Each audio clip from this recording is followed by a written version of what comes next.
All right, welcome back to the 4th Annual Internal Truth and Reconciliation Forum. I trust you found this morning's conversation circles engaging. Remember, you can always post your thoughts, art, and learning on our community board located on the program page of the forum website. And if you missed any of our lunch hour programming, you can find videos of the performances and the announcement on the on-demand page of the forum website. I'm very pleased to be able to bring this morning's keynote speaker back this afternoon to moderate our next session, a panel discussion on anti-racism education. Welcome Dr. Verna St. Denis, and thank you for performing a dual role today as the moderator of this discussion. Welcome to this afternoon and the panel we have convened to speak to the issue of racism, anti-racism, and reconciliation. TRC identified the problem of racism as it has impacted upon the lives of Indigenous people through the various professions and institutions that constitute Canadian society. Back in December 2020, on the 5th anniversary of the release of the TRC report, the 3 commissioners were raising concerns about reconciliation delayed and the rise of anti-Indigenous racism. In my work, both on and off campus, I've had the opportunity to collaborate with and learn from many community and educational leaders committed to disrupting racial inequality, whether as expressed in anti-Indigenous racism, and this is of course not an issue that impacts Indigenous people alone, as we have witnessed in recent days and months of the deathly consequences of anti-Asian, anti-Black, and anti-immigrant racism. Universities are places where we need to engage more substantially with these issues. We are pleased to have with us 4 panelists from a variety of organizations and programs. We have invited them to speak to both or one of the following questions. First, how does systemic racism hinder reconciliation? And secondly, how can anti-racism education contribute to reconciliation? Our first speaker, Becky Sasakamoose Kuffner, is a member of a Takakuk Cree Nation in the Parkland region of Saskatchewan. Since 2008, she has been employed as the Cultural Diversity and Race Relations Coordinator for the City of Saskatoon. Before returning to her Saskatchewan roots, Becky worked as a policy analyst with the Canadian International Development Agency, CIDA, in Ottawa.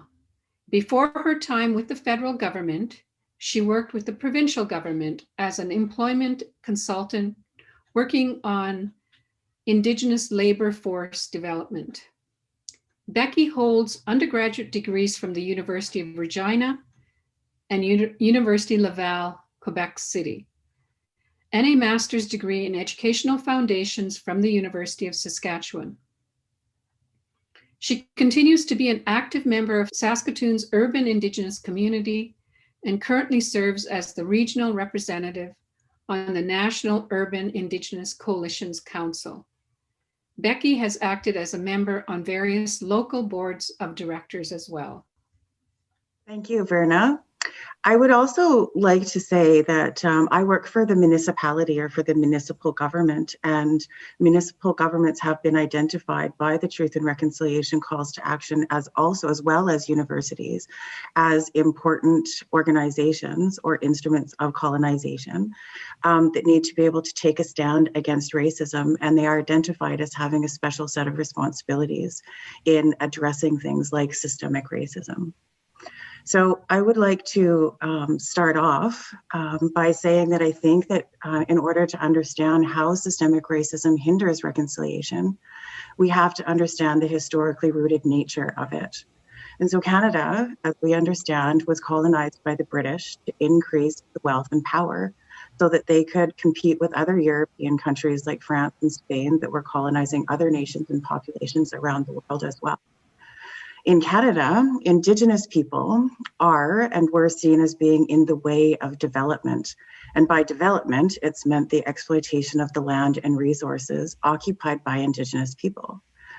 So in order to justify the use of the land and the exploitation of the resources, colonization depended upon the formulation of a certain set of ideas or theories that we understand as colonial ideology.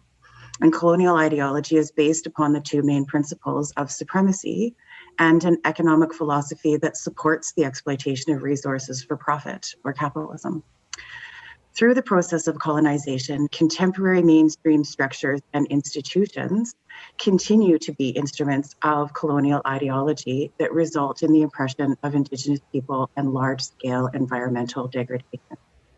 So if we understand this ideology, many forms of supremacy were constructed to justify colonization. And I say constructed because the theories that were used to make these claims of supremacy are false and have no biological or scientific basis. So the first is human supremacy, and it's a religious ideology that humans, or as it historically appears, man, has dominion over the land. And the next is white supremacy, where Indigenous people were constructed as being inferior to white British settlers. And Indigenous people were classified as uncivilized savages. So colonization is also based upon the construction of male supremacy or patriarchy, which constructed femininity and women as being inferior to masculinity and men. And colonization also depends upon the ideas of straight supremacy, cisgendered supremacy, ableism, and elitism, or class supremacy. And hierarchical structures were then created based on the values attributed to these formalizations of supremacy. So these formalizations made way then for the creation of socioeconomic and political structures based on false or constructed ideas of hierarchy, laws, governance structures, economic policy and social policy like labor market and housing, public policy like education, healthcare, and policing, and cultural values were based on the superiority of whiteness and maleness. And so this assumed superiority has produced policies that were intent on destroying Indigenous communities to secure access to Indigenous land. And the overarching goal of white settler colonialism is to eradicate Indigenous peoples through processes of assimilation or genocide. The reserve system, the imposition of residential schools, the 60s scoop, intended to kill the Indian in the child. Forced sterilization of Indigenous women, ongoing resource extraction extended across Indigenous territories are just a few examples that demonstrate a logic of genocide and theft targeting Indigenous populations. And so piecemeal over time, these positions of power based on policies that locate the supremacy of whiteness and maleness and the exploitation of resources have obviously created disparate outcomes. And these disproportionate outcomes are explained by mythical prophecies like if you just work hard enough, you'll succeed, or that racism doesn't exist in Canada. Canada is a country identified as the North Star of freedom, a peaceful and wealthy multicultural society. So disparity in the outcomes looks as though that it's based on biological differences between Indigenous people and white people, or men over women, and not on policy or political oppression.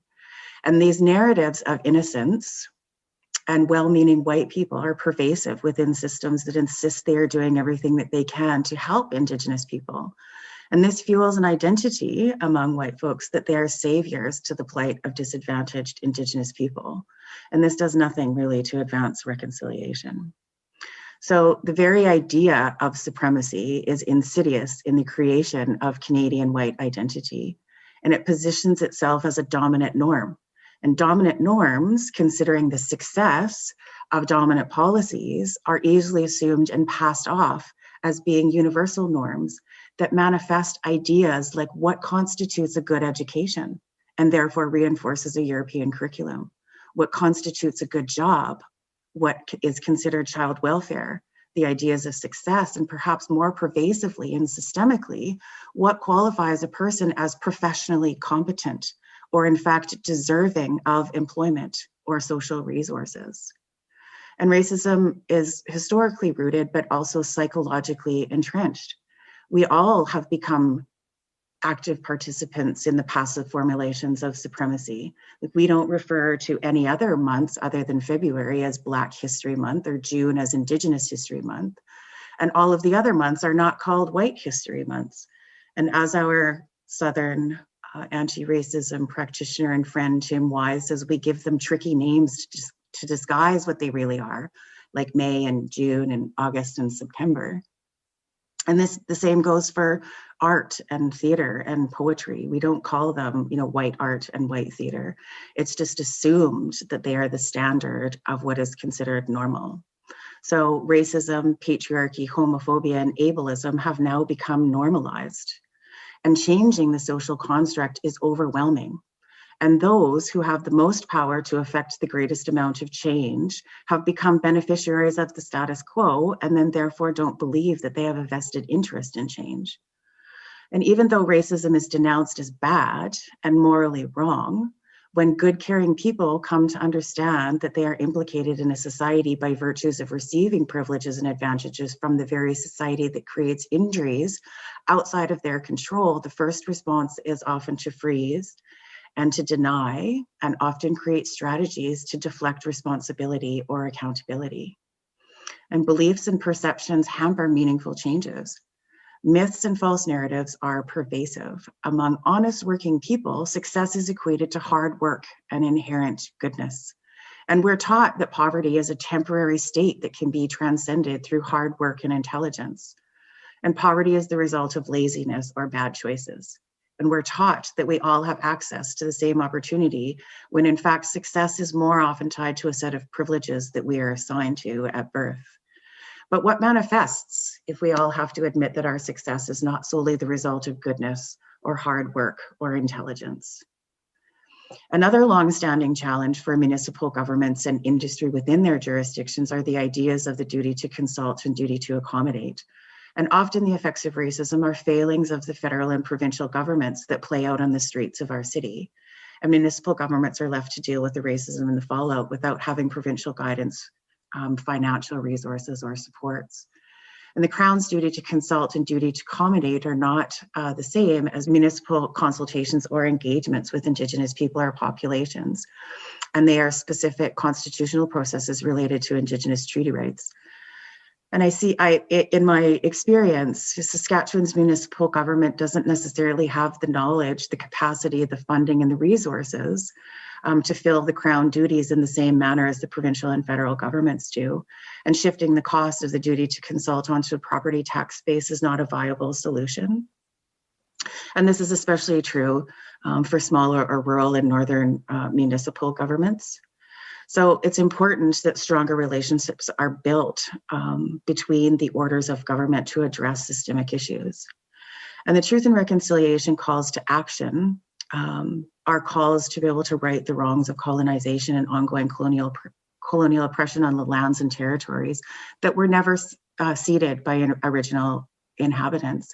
And this leaves organizations to grapple, to locate themselves in this process of colonization and what their responsibilities are. And in the Truth and Reconciliation Call to Action number 47, it reads, we call upon provincial, territorial, and municipal governments to repudiate concepts used to justify European sovereignty over Indigenous people and lands. And if we substitute the word sovereignty with superiority, we understand just how entrenched the ideas of racism are built into the systems and structures. So if we read that as we call upon federal, provincial, territorial, municipal governments to repudiate concepts used to justify European superiority over Indigenous and people and lands, we recognize the vast importance that anti-racism education has in being able to advance the efforts of reconciliation. So anti-racism provides a language to name and address power dynamics rooted in racial hierarchies. It provides the language of whiteness, of fragility, internalization, performative allyship, the denial of racism, and deflection strategies.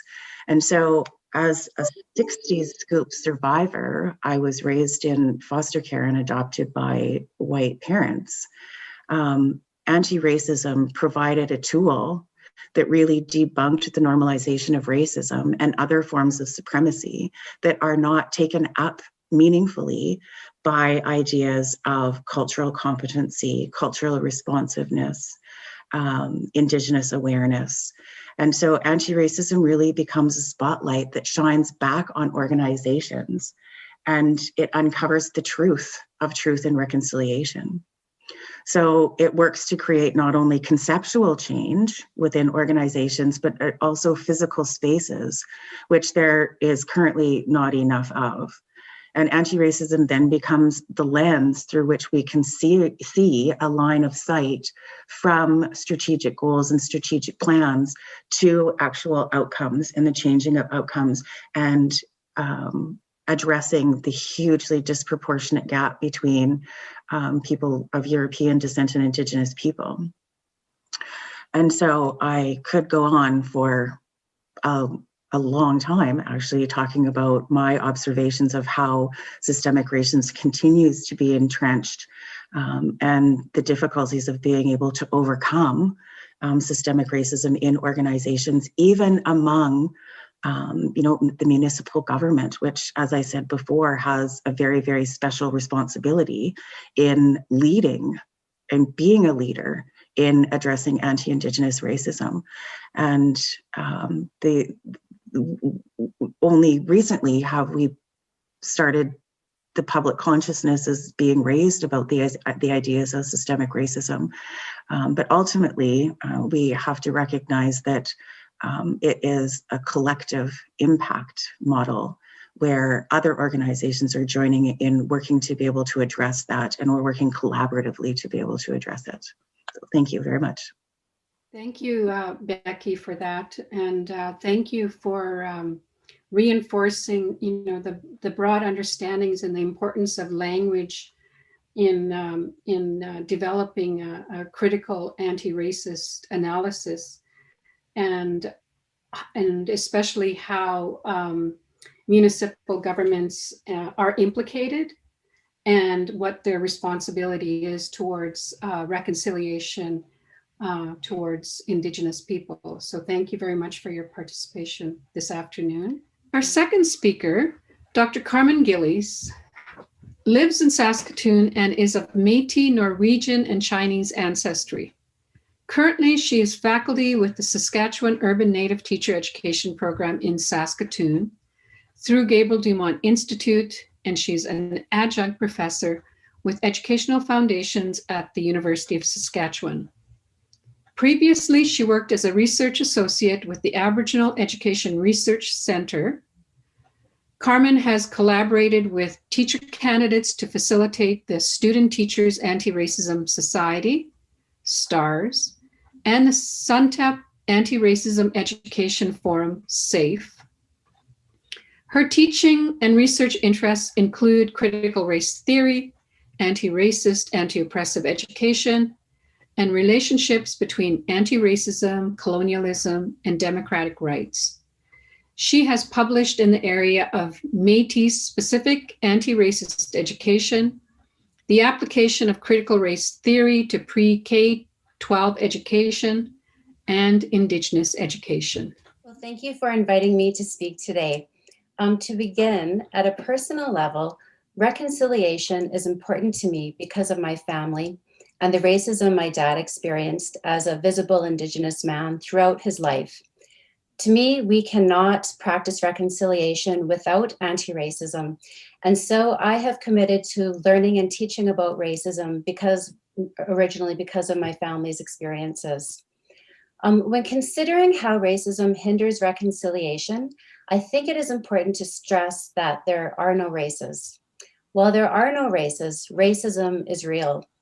It is an ideology supported by 18th and 19th century racial science that has since been disproven, but continues to authorize colonial practices. Racism continues to be the process of rationalizing Indigenous subjugation in ways that present white people as morally responsible. Simply put, I believe that racism hinders reconciliation because racism is grounded in ideas that tell us white people are naturally better at governing, theorizing, parenting, thinking, and making decisions. From a racist lens, it is the moral responsibility of white identified people to claim Indigenous land and resources through violence and force as a means to help, control, rescue, and suppress Indigenous people. It is true that white supremacists and white nationalists continue to exist in our country. These are people who outright believe in the myth of white racial superiority and racial purity. And this is a serious threat that requires a distinct course of action to suppress, especially as this ideology gains increasing political legitimacy. But white supremacists are currently not the reason why Indigenous rights and sovereignty are not honored, or the primary reason why Indigenous people suffer racial violence and trauma. As Derek Bell, the founder of critical race theory, argued, racism is endemic. Today, most of the racism Indigenous people encounter is informed by what Joyce King conceptualized as disconscious racism, or an incomplete or partial awareness of racism. This partial awareness, I would argue, is a direct result of the failure of our institutions to invest in anti-racist education. And, because anti-racism has been around for a very long time. As a result, disconscious beliefs in Indigenous inferiority can be communicated through practices and policies that embrace compassion, care, and even interest in and advocacy for Indigenous languages, culture, and traditions.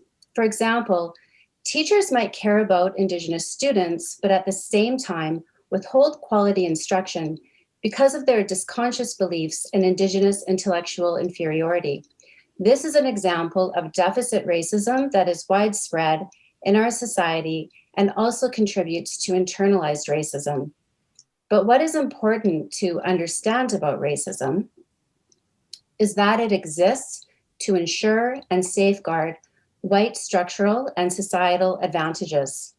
So every time an Indigenous person experiences racism, this directly advances the interests of white Canadians. Every single time an Indigenous person experiences racism, this directly advances the interests of white Canadians. One of the problems with mainstream approaches to anti-racism is the focus on Indigenous suffering and oppression. For example, when we hear about cases of racism directed toward Indigenous people in the healthcare system or the justice system, for example, these are not isolated events. But when these cases do make the news, the focus is almost always on the harm caused to Indigenous people. While this can evoke strong emotion and outrage and calls for accountability or to punish the perpetrators, the practice also often leaves white advantages invisible. It seems that many Canadians want to learn about the suffering of Indigenous people, but very easily tune out when the topic changes to white advantages. And I can attest to this through my own anti-racist practice. This is a tremendous barrier to reconciliation because the general public then fails to see how institutions are set up at every level to advance white interests, regardless of the beliefs and values of white individuals. So, for example, from an anti-racist lens, every level of the education system has inherited predetermined white advantages. Thus, a majority of teachers in the K-12 system, for example, are influenced by recirculated ideas that maintain practices that protect white authority, such as the streaming of white students into advanced and gifted programs, under disciplining white students, white teacher gossip about Indigenous families, increased acceptance of white students in extracurricular activities, funding that ultimately advantage white families, more direct and high quality instruction provided to white students, hiring and promotion of white educators, racialized assessment procedures, more positive report card comments, and the list goes on.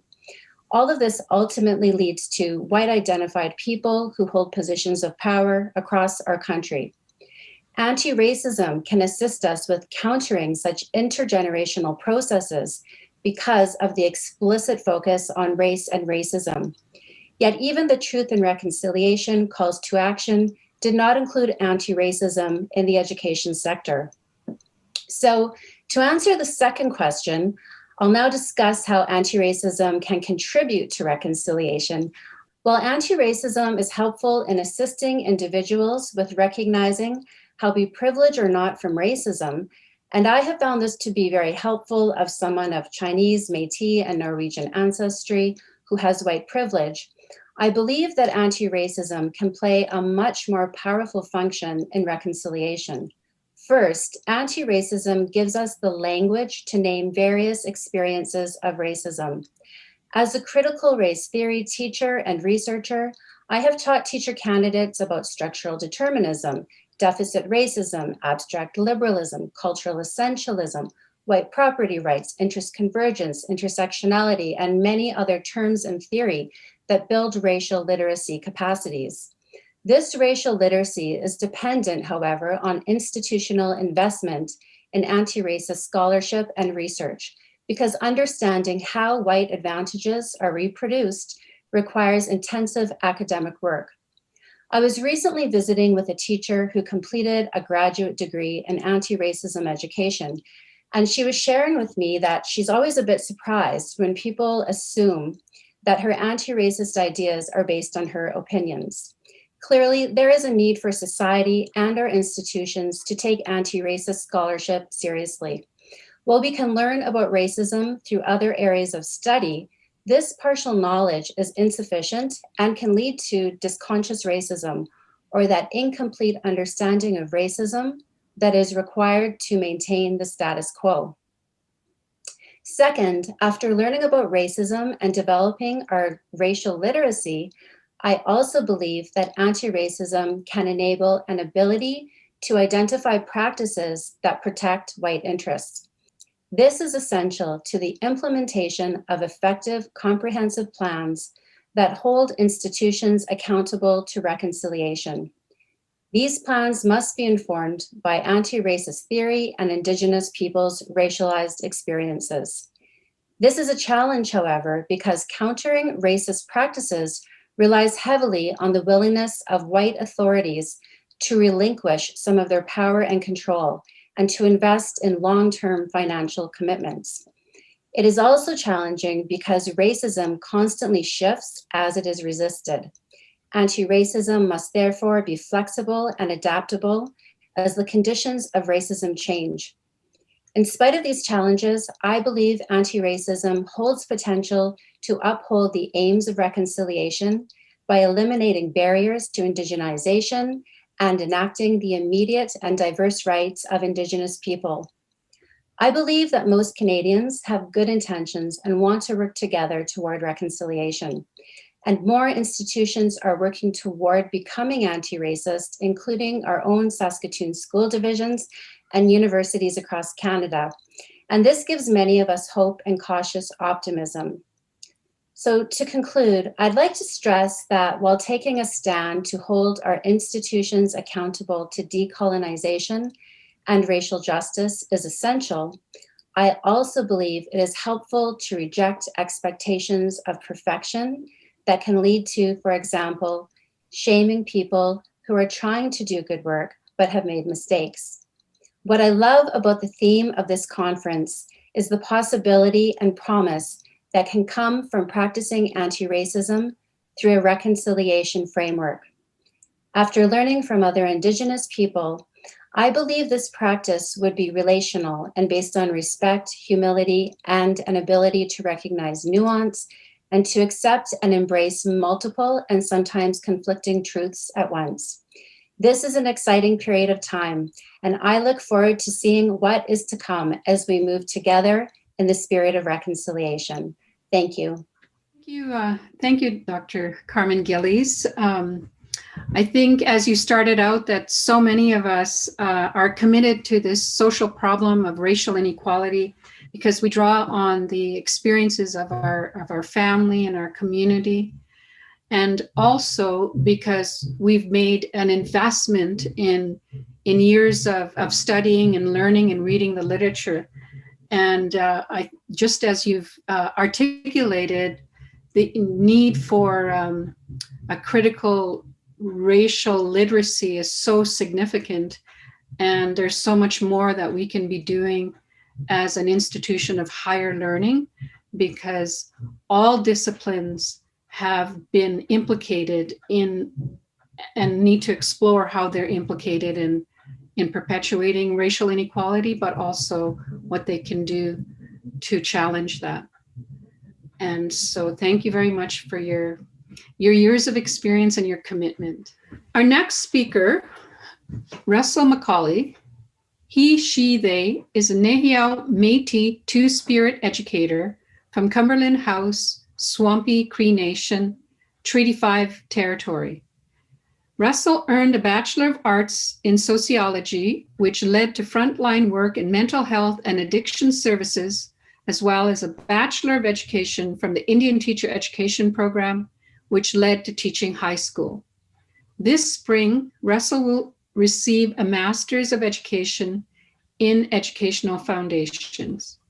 Today, Russell is an Intercultural Education Coordinator for Saskatchewan Intercultural Association, as well as the Graduate Research Assistant for Wikotewin Decolonizing Teacher Education Research Project through the University of Saskatchewan.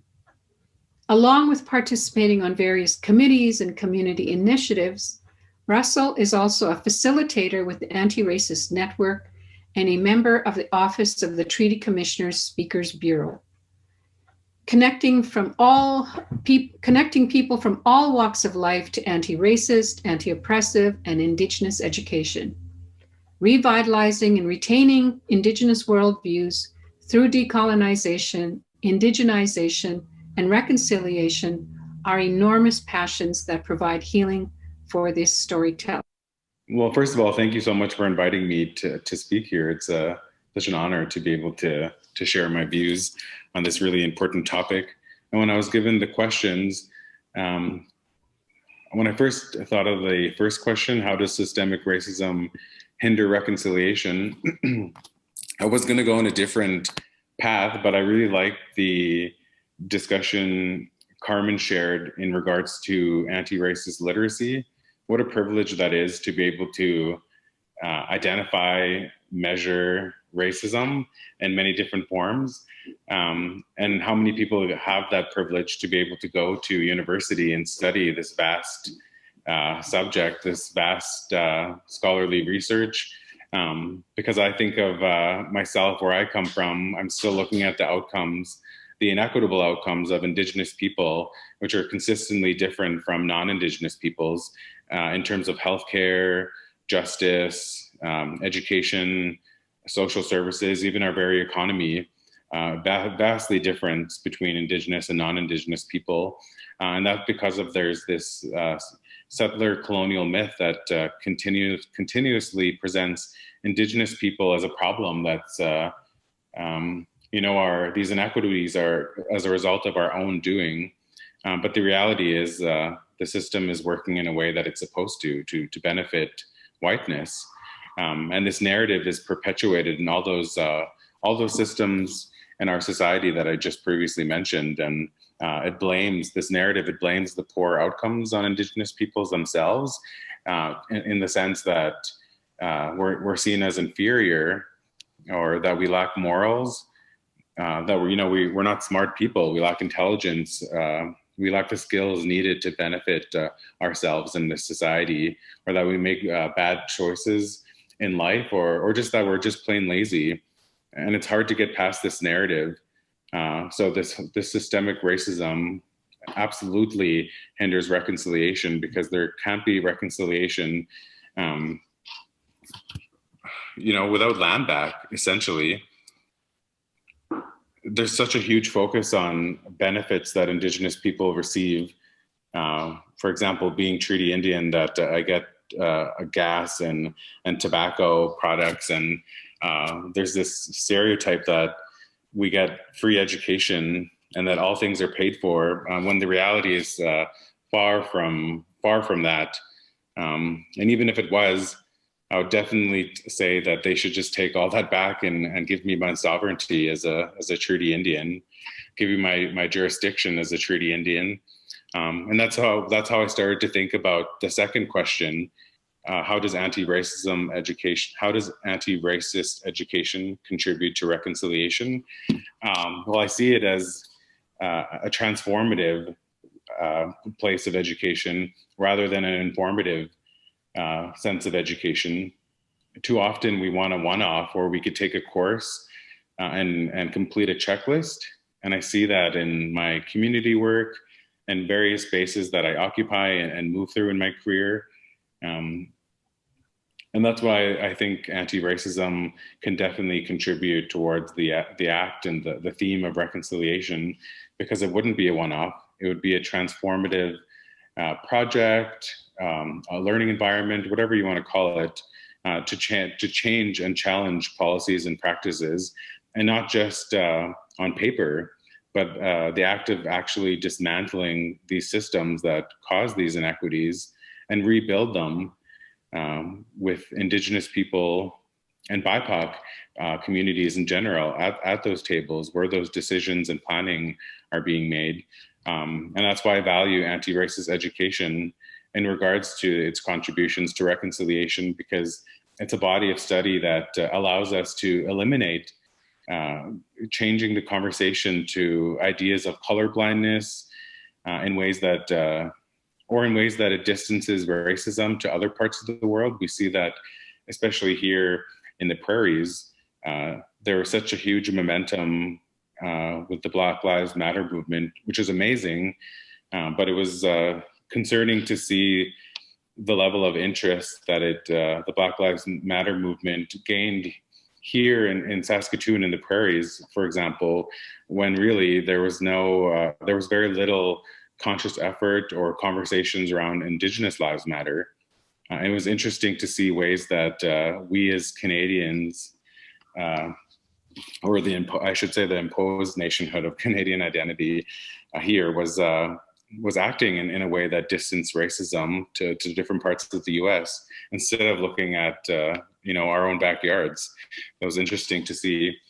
Furthermore, anti-racist education, it's a method of recognizing that transformative pedagogy that addresses systemically the discourses and, as I mentioned, those policies and practices that are creating inequities between Indigenous and non-Indigenous people in particular. It's a way of understanding diversity as an effect of equity and not the other way around, and seeing it as an ongoing and sustained analysis of power and privilege focuses the conversation where it should be when we examine white supremacy, as opposed to these notions of multiculturalism, which are really important. I really do value multiculturalism, but it is absolutely a way of almost blanketing the conversation or steering it in a different direction when the focus should be on whiteness and white supremacy. That shift of critical attention from understanding the other culture to analyzing the mainstream culture, or like I said, whiteness and how it's reproduced, those are absolutely important. And that's how anti-racist education is contributing to the theme of reconciliation. It also uses equity indicators to determine progress of different policies and programs. I think that's an important way to measure and identify different examples of systemic racism. And without that, I feel like we're going in circles, and we're able to make these blanket statements under the disguise of multiculturalism. That's why it's very important to distinguish the both. And as my colleague here, as my friend Carmen was mentioning earlier about barriers of equity, that's something that anti-racist education can definitely assist in. And that's examining directly colonial and hierarchical structures that perpetuate these inequities, and that very much allow these awful notions that Indigenous people are living through as a result of these systems. Anti-racist education also helps us to resist. It helps us resist those bad areas of change. Or fragility to talk about oppression and privilege. Really, it's a good way of examining those areas, especially when we look at tone policing or discourses of individualism or the study of meritocracy. Anti-racist education gives us a lens at examining those important features, and without them, we would be going in circles again, as we have been doing for such a long time now. Thank you, Russell, for those words and also your perspective. And I think it was some of the words that you used are very important in terms of thinking about anti-racist education as transformative and as a way to provide a critical lens on how racism others, but also how it contributes to blaming the victim. And I think that anti-racism education, as you've mentioned, and as others have mentioned, disrupts that practice of focusing on those who are victimized, but also taking a look at what are the advantages. And that was a huge shift for me in my own learning. And also you've raised a very important issue about the relationship between multiculturalism and anti-racism. And multiculturalism may be, a toe in the water, but we definitely have noted over the last few decades how multiculturalism is often used to evade the need to look at how race and racism function in our society. So thank you very much for participating in the panel and for your contributions this afternoon. Thank you. Thank you. Our last speaker, Dean Newton, was born and raised in Saskatoon, Saskatchewan. He has worked for the Saskatoon Public Schools for over 30 years in numerous roles, including teacher, vice principal, principal, and most recently, superintendent of education for the past 9 years. As superintendent, Dean values working with the division's First Nations, Inuit, and Métis education unit, and he has helped build positive relationships with community partners. Dean works closely with Whitecap Dakota First Nations through a shared education alliance agreement. He also works closely with the Islamic Association of Saskatchewan and the Saskatoon Misbah School. Dean is proud to support equity work with the school division by leading the anti-racist, anti-oppressive education committee within Saskatoon Public Schools. Thank you, Dr. St. Denis, and good afternoon. Question number 1, how does systemic racism hinder reconciliation? From the meaning of the Indigenous language used to name this conference, meaning, let's cross this together, systemic racism builds barriers, or in some cases reinforces barriers to make sure people do not work together or create respecting relationships. In talking to one of my colleagues about this question, her response was, and I quote, "Systemic racism negates process. It normalizes a language and discourse of inaction." Saskatoon Public Schools has remained silent on many equity topics over the years and has not taken action. Since the introduction of our anti-racist, anti-oppressive education team 7 years ago, part of our learning has been about how we are contributing to racism by the language that we use and some of the policy that we have been following. One of the goals of our anti-racist, anti-oppressive education committee is to learn, but it's also about taking action. My answer in question 2 will highlight some of the action Saskatoon Public Schools is taking. Question 2, how does anti-racism education contribute to reconciliation? To start this answer, it is important to know where you have been before you can try to change where you're going. Approximately 7 years ago, then Saskatoon Public Schools Superintendent of Education, Brenda Green, and University of Saskatchewan Professor Dr. Verna St. Denis had the foresight and courage to try something different as it relates to equity learning in Saskatoon Public Schools. They formed a committee for Saskatoon public leaders to learn about anti-racist, anti-oppressive research and best practice. The committee was called the Social Justice Disposition Committee. When I talked to my colleague and friend, Brenda Green, to ask her advice about changing our committee name recently to the Anti-Racist, Anti-Oppressive Education Committee, she was thrilled.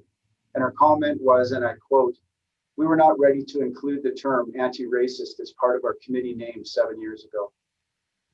I'd like to thank Dr. St. Denis, who has walked alongside our school division, patiently providing research, guidance, and friendship as we dig into our equity work. Her leadership has been critical to our individual and system growth as it relates to anti-racist, anti-oppressive education, and critical race theory. For the next part of my answer to question 2, I'd like to highlight the Saskatoon Public Schools strategic plan for the next part of my discussion.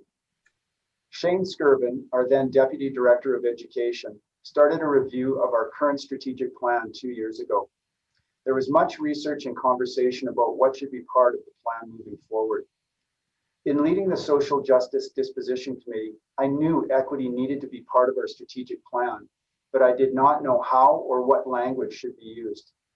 I consulted with a trusted colleague, Marnie Ross, and asked for support in talking to Shane.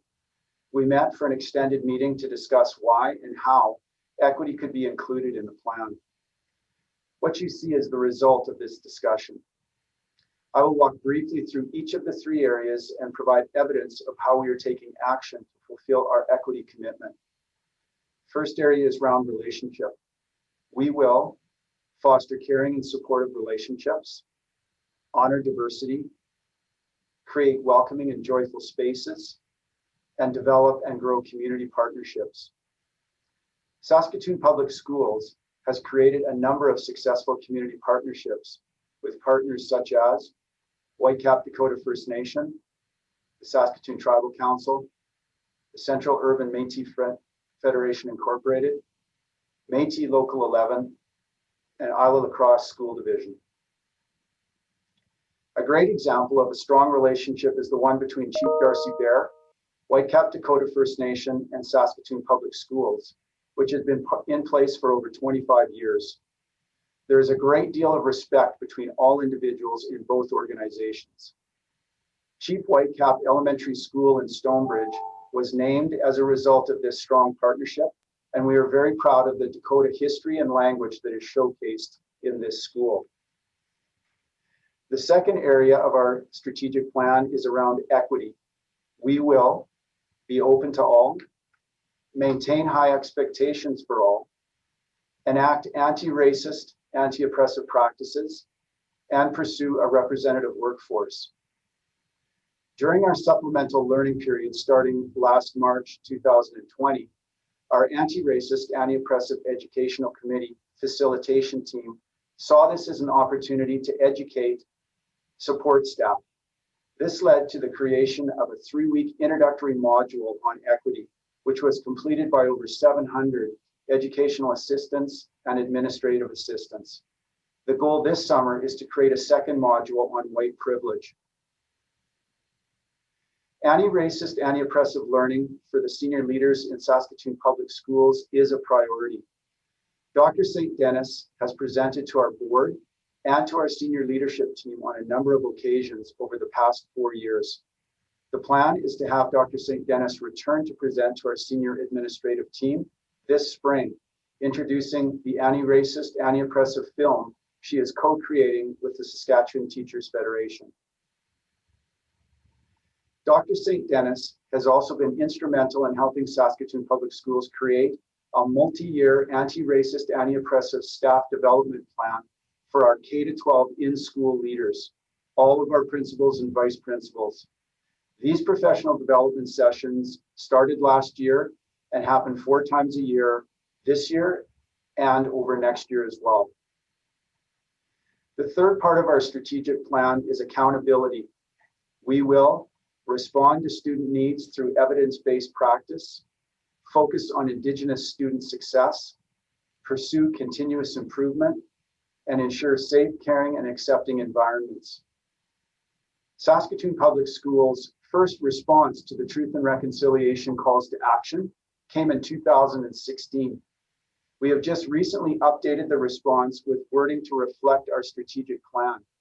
I'd like to specifically read two statements from the updated calls to action, which capture our stronger equity language.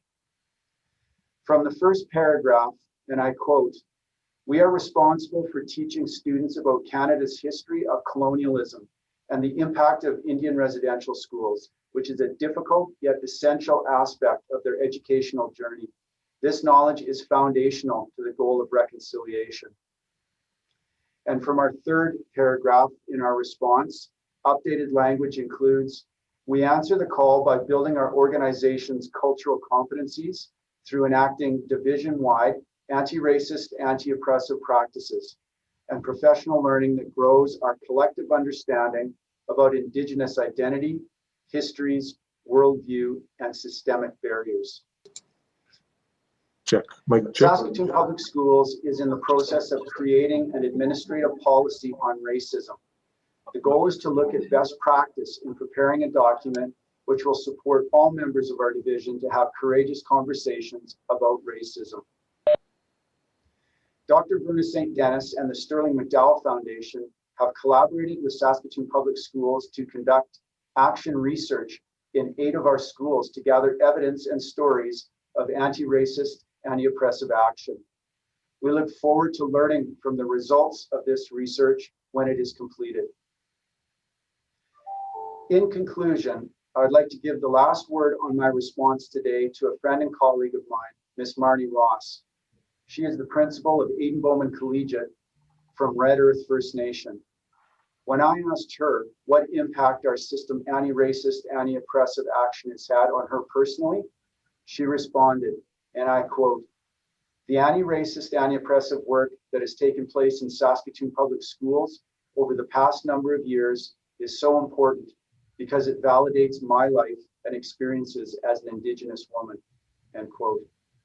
While Marnie and I agree that our system still has a long ways to go as it relates to equity, we also agree that it feels great to be on the path of taking action. Thank you. Thank you, Superintendent Dean Newton, for participating in this panel. And thank you for how you started in terms of recognizing the importance of the problem in education and the role that public education has in promoting and being anti-racist. And also, I really appreciate the importance and the role you have in listening to the multiple Indigenous voices of teachers and administrators in your school system. I think that by working together, we can bring this anti-racist analysis to have a really important impact on such a key and significant institution in our society. As I've said many times, we all have to travel through a K-12 system, and you are providing an example of the courage and the honesty that it takes to engage with a critical race analysis and to say the words. And thank you for your involvement in this panel. Thank you. Okay, so any other questions or comments before we sign off? One thing that Verna has really taught me is that we have to be able to ask those questions and even disagree with each other, like so that we can figure things out through dialogue and challenging each other and really thinking. And so creating that space, yeah. And, for us, like we are personally invested, in the outcomes, of anti-racism work that's being done, and things just can't change fast enough. Things are changing. And I do recognize that within the last 5 years, more change, I think, even just conceptually, and the public consciousness being raised.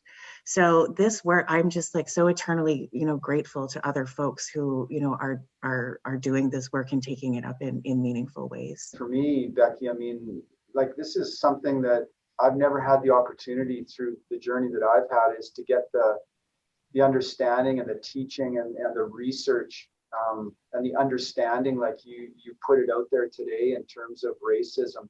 And I feel like I'm playing catch up as at the end of my career as a superintendent. And thank goodness, for folks like yourself and for Dr. St. Denis, because,